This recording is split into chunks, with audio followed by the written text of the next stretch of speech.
अस्सलाम वालेकुम। Decode headlines में आपको खुशामदीद। अगर आपने चैनल को अभी तक सब्सक्राइब नहीं किया, लाइक नहीं किया, तो काइंडली इसको लाइक भी कीजिए और सब्सक्राइब भी कीजिए। बढ़ते हैं मिडल ईस्ट की सूरत हाल की तरफ। यूके की एक सबमरीन जो कि न्यूक्लियर पावर्ड सबमरीन है, टॉर्पीडो से लेस है, ऑस्ट्रेलिया के मुल्क पर्थ से चली और इसने मिडल ईस्ट आके पड़ाव डाला है। डेफिनेटली या ओमान के पास मौजूद है या कतर के साहिल के करीब मौजूद होगी। ये सबमरीन है, इसको लाने का मकसद जो अमेरिका का था वो बड़ा इम्पोर्टेंट है इस चीज को समझने के लिए कि अमेरिका आगे क्या करने जा रहा है। इसके साथ जो दूसरी खबर अमेरिका से आई उसमें अमेरिका ने 82 डिवीजन के एयरबॉर्न डिवीजन है अमेरिका की जो पैराट्रूपर्स पर मुश्तमिल होती है। इसके 1500 मैरीन्स पहले भेज दिए हैं मिडल ईस्ट और 3000 मजीद भेजने की तैयारी है, जिसको ईरान ने अपनी तरफ से 5000 मैरीन्स की बात की है। ये उस वक्त भेजे जाते हैं जब जमीनी हमला करना हो। अब होने क्या जा रहा है मिडल ईस्ट के अंदर? मिडल ईस्ट के अंदर अमेरिका जहां टाइम बाय करने की कोशिश कर रहा है मुज़ाकरात का सहारा लेकर, वहां पर वो अपनी फौजी ताकत को भी मिडल ईस्ट के अंदर बढ़ा रहा है। अमेरिका को बहुत आसानी से एक मुकाम मिल चुका है और जिसको कहते हैं खरग आइलैंड। अमेरिका का नेक्स्ट टारगेट खरग आइलैंड है और अमेरिका चाहता है कि किसी भी तरह स्ट्रेट ऑफ हॉर्मज़ अगर दूसरे कार्गो जहाज़ों के लिए खुल जाए तो उसके लिए स्ट्रेट ऑफ हॉर्मज़ के अंदर दाखिल होना आसान हो जाएगा। उसे पैथवेज का पता चल जाएगा कि कौन सी जगह पर माइंस हैं और कौन सी जगह पर नहीं है। खैर को अगर वो कंट्रोल कर लेता है तो इसका मतलब ये है कि वो स्टेट ऑफ होर्मुज पे कंट्रोल मुकम्मल कर लेता है। खास बात उसकी ये हो जाएगी कि to from the Middle East जो कि उसके शुमाल में जनूब में वाक़ है, वहां से वो एयर सपोर्ट प्रोवाइड कर सकता है अगर वो एयरबॉर्न यूनिट्स जो हैं वो खिरक में उतार देता है। जो प्रोसेस्ड ऑयल है ईरान का वो खिरक में मौजूद है। 90% of the oil is present in the Kharg island. दो फायदे एक साथ अमेरिका को इससे हो जाएंगे। नंबर एक, खिरक का कंट्रोल, स्ट्रेट ऑफ हॉर्मुज का कंट्रोल, और उसके साथ फ्यूल डेफिशिएंसी किसी भी किस्म की वहां पर होने वाली नहीं है। यानी कि लैंड यूनिट्स को भी सपोर्ट मिलेगी और एयरबॉर्न यूनिट्स जो हैं उनकी प्रोटेक्शन के लिए हम वक्त तैयार रहेंगे। सबमरीन्स जो हैं वो स्ट्रेट ऑफ हॉर्मुज के फ्लो को कंट्रोल रखेंगी और जो वर्ल्ड इस टाइम प्रेशर को फेस कर रही है, एनर्जी प्रेशर को, वो लिफ्ट ऑफ हो जाएगा। बड़ी कमाल बात यह है कि शेल के सीईओ ने यूरोप और यूके को इंतबाह जारी कर दिया है कि जनाब अप्रैल में हमारे पास कोई तेल मौजूद नहीं होगा तो आप अपनी तैयारी कर लें। अप्रैल से मुराद अप्रैल का दरमियान या आखिर नहीं है, 1 अप्रैल से ये काम शुरू हो जाएगा। और उनका ये भी कहना था कि आप हमें अदाद-ओ-शुमार अब देना शुरू कर दें कि आपको कितनी रिक्वायरमेंट है और हम उसके हिसाब से तेल की ज़रूरियात को पूरा करें। तो ये वो क्राइसिस है जो बिल्डअप कर रहा है यूरोप की तरफ, और यूरोप भी प्रेशराइज कर रहा है अमेरिका को कि आपने ये क्या शुरू कर दिया है। पूरी वर्ल्ड जो है इस वक्त आपकी वजह से सफ़र कर रही है और कोई निकलने का रास्ता नहीं मिल रहा। जिसमें पिछले दिनों पिछले दिनों पीटर हेग्सेट के ऊपर सर ट्रंप ने सारा मलबा डाल दिया। उसने कहा कि पीटर हेग्सेट वो पहला आदमी था जिसने जंग के लिए हामी भरी थी। मेरा कसूर नहीं है, मुझे मुशीर ने जो कहा मैंने वो किया। He was defence of war. इतना कमजोर हो चुका है अपने मौकफ के अंदर कि ट्रंप का मौकफ अमरीकी अवाम भी बाय नहीं कर रही, वो भी उसकी किसी बात पर यकीन नहीं करती। जैसा कि उसने आज फिर स्टेटमेंट्स दी। उसने कहा जी सुलह के लिए काम चल रहा है, अब सुलह की तरफ बढ़ रहे हैं। पिछले हफ्ते उसने कहा जनाब हम तो बहुत अच्छी बमबारी कर रहे हैं। तो एक एनालिस्ट जो अमेरिका की एनालिस्ट हैं उनका कहना था कि ट्रंप के बयानात की कोई खास मंतक नहीं है, इसके पास रास्ता ही नहीं है निकलने का। ये हर हफ्ते आता है और तेल की प्राइसेस को कंट्रोल करने के लिए एक ऐसा बयान दे देता है जिससे मार्केट जो है एक दफा अपलिफ्ट हो जाती है। तो अब जो मेन सवाल उठता है वो ये है कि ये मुज़ाकरात फिर क्या थे। इसको समझ लेते हैं। इसमें काफी देखें, अमरीकी 2 दफा ईरान के साथ बैठते हैं मुज़ाकरात के लिए और उन मुज़ाकरात के अंदर बेनतीजा करके उनको हमला करते हैं। ये मुज़ाकरात के दरमियान हो रहा है। मुज़ाकरात ऐसा नहीं कि बेनतीजा हो गए थे, लेकिन मुज़ाकरात के दरमियान हमला किया गया और हमला करके टॉप लीडरशिप को असैसिनेट कर दिया जाता है। आज ईरान वही काम अमेरिका के साथ कर रहा है। मुज़ाकरात करने हैं, आओ मुज़ाकरात करते हैं, खेलते हैं मुज़ाकरात, जंग नहीं बंद करेंगे, जंग नहीं बंद होगी। जिस पर आईआरजीसी के स्पोक्स पर्सन ने आज एक बड़ा खास बयान दिया। उसने कहा कि आप मुज़ाकरात अपने साथ ही कर रहे हैं, हम तो किसी के साथ मुज़ाकरात नहीं कर रहे। आप इतना थक गए हैं कि आपने अपने साथ ही मुज़ाकरात शुरू कर दिए हैं। आप अपनी हार को मुज़ाकरात का नाम मत दें। ना आप अमरीकी इन्वेस्टमेंट इस इलाके में खत्म हो जाएगी। अमेरिका को यहां से जाना होगा और उसको पता चलेगा कि यहां पर असल में वही मुल्क रह जाएंगे जो इस्लामिक कंट्रीज हैं, जिन कंट्रीज का यहां पर होल्ड है। अमेरिका की तमाम इन्वेस्टमेंट को यहां से जाने तक ईरान जंग जारी रखेगा। ये बड़ी सख्त स्टेटमेंट है। तो ये जो कॉन्सेप्ट है पीटर हेग्जेट का, और अगर हम आईआरजीसी के बयानात को देखें तो इनमें बड़ा 90 डिग्री का जाविया है। ये एक दूसरे के बिल्कुल ऑपोजिट खड़ी हैं। क्यों ऐसा है? फर्क है थोड़ा सा। जिस प्रोस्पेक्ट पे अमेरिका ने ये वॉर शुरू की थी, उस प्रोस्पेक्ट पे ईरान नहीं लड़ रहा। Iran is fighting this war as a last war. They are not fighting it as a first और second war. They have fought those wars. और वहां से क्या मिला? उनके ऊपर हर 6 महीने बाद दोबारा हमला कर दिया जाता। तो वो खेल रहा है मुज़ाकरात, मुज़ाकरात, आओ खेलते हैं मुज़ाकरात।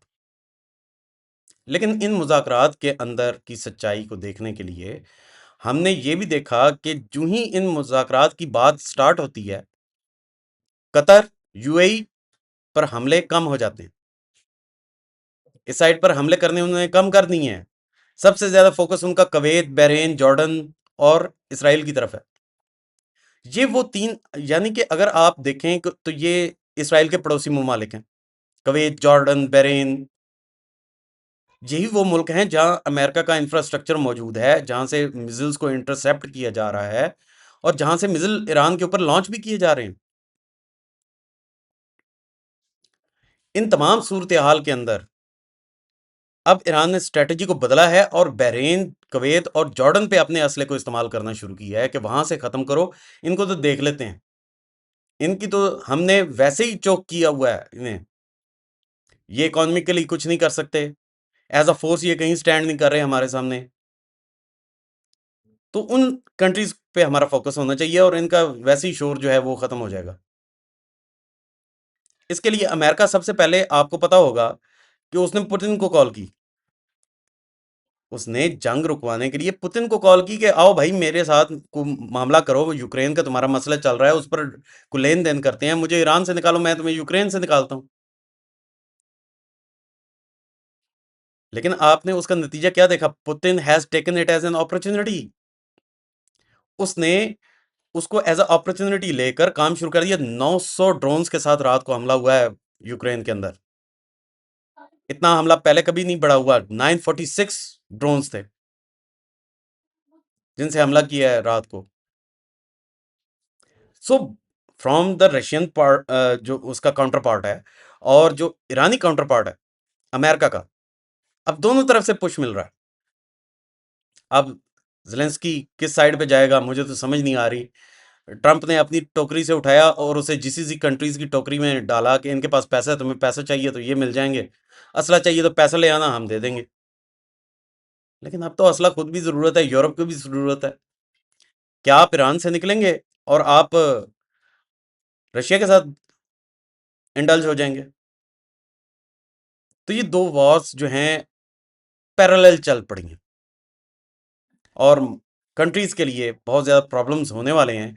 कंट्रीज को अपने जो तमाम किस्म के कॉन्ट्रैक्ट्स हैं उनको रिव्यू करने का टाइम आ चुका है कि वो अपने जितने भी ऑयल कंट्रीज कॉन्ट्रैक्ट्स किसी भी कंट्री के साथ उन्होंने किए हुए हैं उनका रिव्यू करें और उनको दोबारा से रिवाइज करके कुछ और ममालिक को भी शामिल करके अपनी तेल की ज़रूरियात को पूरा करना शुरू करें। दुनिया इस वक्त दो धड़ों में बंट चुकी है।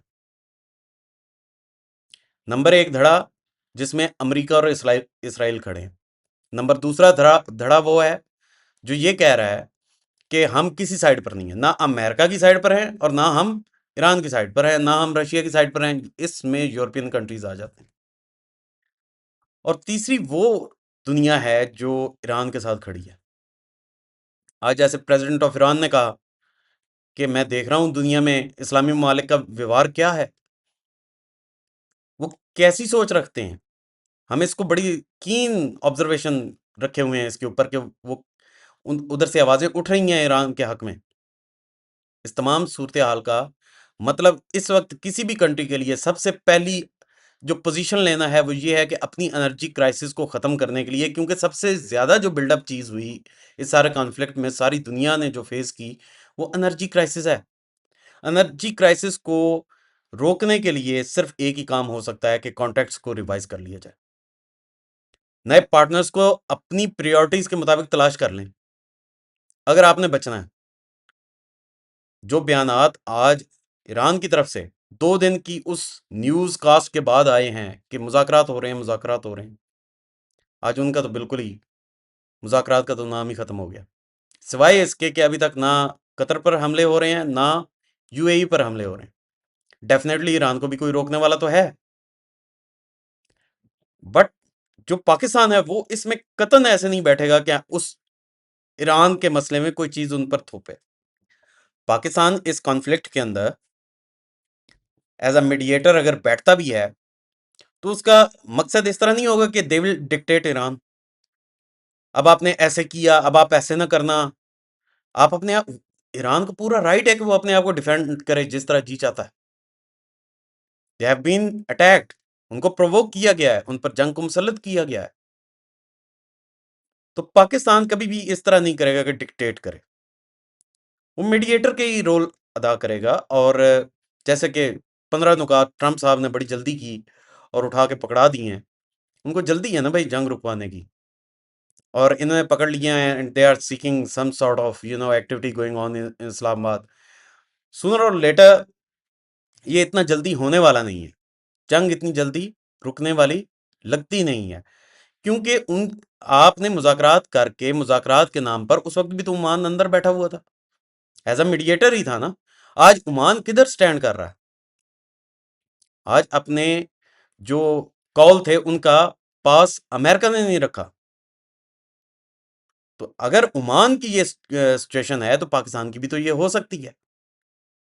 किसी भी मीडिएटर को बड़ा सोच समझ के इस मामले में इंटरवीन करना चाहिए, without the reason, without solid evidences, without something कि आपके पास एक प्रॉपर प्लान हो। विदाउट द प्लान आप इसमें इंटरवीन ना करें, यही पॉलिसी होनी चाहिए। प्लान क्या है? अमेरिका का प्लान मौजूद है जनाब, स्ट्रेट ऑफ हॉर्मुज खुल जाए, जितनी भी प्रॉक्सीज ईरान की हैं उनसे ईरान अपना हाथ खींच ले। उन प्रॉक्सीज की वजह से हिजबुल्लाह आज लबनान से इसराइल पर हमले कर रहा है, उसने उसकी अटेंशन को डिवाइड कर दिया। इस डिवीजन का फायदा अल्टीमेटली ईरान को हो रहा है।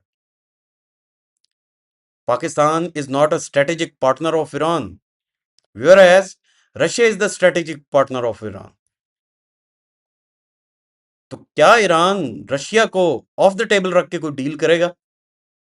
खाम ख्याली है, कभी भी ऐसा मुमकिन ही नहीं है कि रशिया को ऑफ द टेबल रख दे ईरान और एक डील करने आ जाए। तो क्या आप समझते हैं कि रशिया, जिसके अज़ाइम अभी नहीं पूरे हुए, वो इस डील को होने देगा?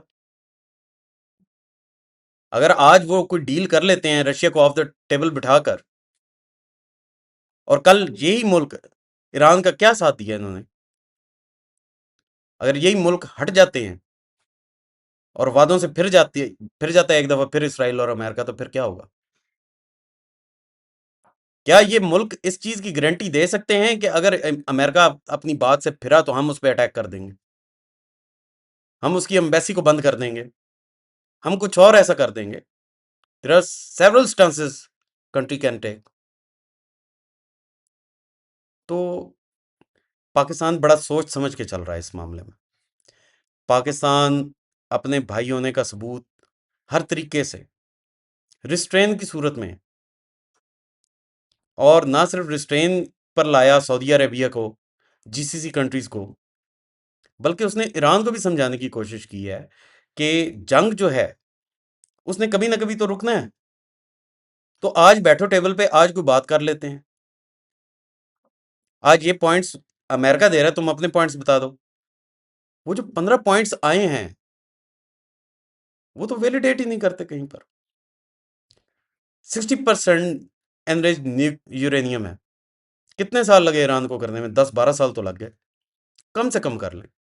लगा तो वो कब से हुआ है, लेकिन 2006 से आप इसको ऑनवर्ड काउंट कर लें। 2008 में भी अमेरिका ने उस पर, ईरान पर हमला करने की एक कैंपेन चलाई थी। तो आप अंदाजा करें इस चीज का कि क्या वो एनरिच यूरेनियम इस टाइम 60% ही क्यों नहीं है। उठाकर वो दे देंगे, वो रशिया को भी नहीं देंगे। They will be buried under that uranium if they have to. तो ये वो मामलात हैं कि जंग अब भड़की है आकर। जंग उससे पहले सब अपना असला इस्तेमाल कर रहे थे। जंग अपने मकासद के साथ अब आकर सामने खड़ी हुई है। और अगर पाकिस्तान इसमें कोई रोल प्ले कर लेता है कि किसी तरह से टेबल पर ले आता है, क्योंकि जंगें सदा नहीं रहती, जंगों ने एक ना एक दिन तो खत्म होना है, अमन ने दोबारा कायम होना है। अब इसको जितनी जल्दी कर सकते हैं उतनी जल्दी कर लेना चाहिए। ये एक सेंसिबल डिसीजन हो सकता है, लेकिन वो किन नुकात पे, किन बुनियादों पर होगा, ये तय करना अभी बाकी है। इसमें बहुत लंबा सफर अभी मौजूद है। स्ट्रेट ऑफ हॉर्मुज को on the basis of this deal Iran कभी नहीं खोलेगा। ईरान अपनी एनरिच यूरेनियम को कभी भी किसी के हवाले नहीं करेगा। जिस बेटे ने, जो अब वहां पर मुज्तबा खुमैनी जो इस वक्त लीड कर रहे हैं उनको, जिस बेटे ने अपना बाप खोया हो, अपनी मां खोई हो, अपने बच्चे खोए हों, अपनी कौम को जलते मरते देखा हो, उसे आप डील कर लेंगे इतनी जल्दी? अभी तक तो ईरान ने किसी किस्म का नुकसान ही नहीं पहुंचाया, सिवाय इसके कि फाइनेंशियल नुकसान पहुंचा देता। किसी किस्म का किसी कंट्री को नुकसान नहीं हुआ अभी तक। एक कतर के एलएनजी प्रोडक्शन एरिया पर हमले के अलावा क्या हुआ? 20% ऑफ द एलएनजी खत्म हो गई ऑफ द वर्ल्ड। 5 साल लगेंगे उसे रिपेयर करने में। उसके बाद दुनिया ने चीख उठी कि ये क्या हो रहा है। जीसीसी को होश आई कि नहीं नहीं नहीं, हम भी बचने वाले नहीं हैं। हमारी सरहदों तक आ जाएगी ये सारी चीजें, अंदर तक आ जाएंगी। हम अब महफूज नहीं रहे। तो नक्शा तो बदल गया है। नक्शा तो तमाम चीजों का बदल गया कि अमेरिका आज उन कंट्रीज के पास अपनी दुहाई को लेकर गया जिनको वो प्रोटेक्शन प्रोवाइड करता था। उनसे भीख मांग रहा है कि मेरी सुलह करवा, वरना मैं बहुत ज्यादा एम्यूनेशन इस्तेमाल करूंगा, मैं इस तरह करूंगा कि जनाब एटम बम फेंक दूंगा। डेफिनेटली वो उन्हीं धमकियों पर आ चुका है। उसका पेशेंस खत्म हो चुका है। इसमें बहुत बड़ी खास एक चीज है कि जब अमेरिकन प्रेसिडेंट इलेक्ट हुआ था तो इसने कैंपेन मेगा की चलाई थी, मेक अमेरिका ग्रेटर अगेन। और मिड टर्म के लिए ये एक बिग ब्यूटीफुल बिल ला रहा है। उसमें क्या था कि अमरीकी अवाम के टैक्सेस में रिलैक्सेशन, उनकी जो म्यूनिसिपल बिल्स हैं, इलेक्ट्रिसिटी की कॉस्ट हैं, उनमें कमी को लाना था, इंश्योरेंसेस इंप्रूव करनी थी, एनर्जी सेक्टर को इंप्रूव करना था। इसी के लिए तो वेनेजुएला पर अटैक किया। उनका तेल लेंगे, उनकी इकोनॉमी को खा जाएंगे, अपना टाइम चला लेंगे। उस धोखे में आके उस सौराब को देकर ईरान पे हमला कर बैठे।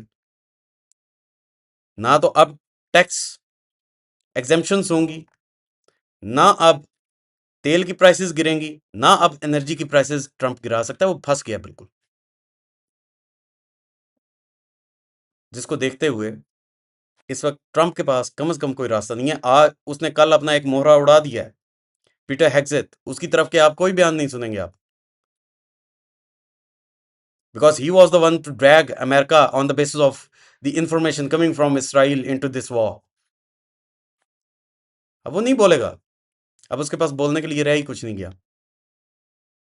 तो ये वो पॉइंट्स हैं कि अमेरिका अपनी फोर्स को, खर्क को काबू करने के लिए बढ़ा रहा है मिडल ईस्ट के अंदर, और उसका कोई पर्पस नहीं है। They are buying the time. ये 5 दिनों की जो रिलैक्सेशन उसने दी कि हमले ना किए जाएं किसी भी एनर्जी इंफ्रास्ट्रक्चर के ऊपर, वो इसी पर्पस पे थे कि हम तैयार होकर वहां पर पहुंच जाएं। अगर हम हमले करते हैं उसकी रिटेलिएशन में, ये जब अटैक करें तो हम उनको काउंटर करें, या फिर एग्रेसिव अटैक के साथ दोबारा उन जगहों को तबाह कर दें ईरान के अंदर। ये वो सिचुएशन बन रही है। और इस वक्त दुनिया जो है वो एनर्जी क्राइसिस के साथ साथ अब इनसिक्योरिटी का भी शिकार हो चुकी है। दुनिया असल में दो धड़ों में बंट चुकी है। देखा जाए तो एक तरफ ईरान के हिमायती मौजूद हैं, दूसरी तरफ अमेरिका के हिमायती मौजूद हैं। ईरान के हिमायतियों में आप सिर्फ मुस्लिम वर्ल्ड को ना लें, आप रशिया के भी इत्तेहादी ले लें अंदर। लेकिन इस सारे सिनेरियो में जहां एक साइड पर China, Russia, Australia, Japan, north Korea, south Korea, Philippines, ये कंट्रीज खड़े हैं, वहां पर इंडिया बेचारा बिल्कुल अकेला है। ये 2 कश्तियों का सवार पार नहीं लग सका। 2 कश्तियों का सवार बना और कभी पार नहीं लग सकेगा। यही इसका हशर है, यही इनकी डिप्लोमेसी, यही इनकी पॉलिसी रही है। अगली आने वाली वीडियो में मैं आपको बताऊंगा कि ईरान, अफगानिस्तान और इंडिया ने मिलकर पूरी दुनिया को उस हॉस्पिटल अटैक की बेसिस पर कैसे मामूम बनाया। इसके एविडेंसेस भी इकट्ठे कर लिए हैं, और इनकी जबानी इनको बताएंगे कि किस तरह इन्होंने दुनिया को गुमराह करने की कोशिश की। आपको इतना बताता चलूं कि जिस जगह पर ये बम फेंका गया हमारे JF-17 के थ्रू, वहां से उस JF-17 के ऊपर अटैक हुआ था। सिर्फ इतनी बात फिलहाल आपको बताता हूँ, मजीद अपडेट्स जो हैं वो आपके साथ विद रेफरेंसेस शेयर करूंगा। तब तक के लिए अपना ख्याल रखिए, अपने आप को महफूज रखिए, और तैयारी कीजिए, शायद ये वक्त ज़्यादा लंबा हो जाए। तैयारी कीजिए, शायद ये जंग ज़्यादा लंबी हो जाए। अपना ढेर सारा ख्याल रखिए। अल्लाह हाफिज़।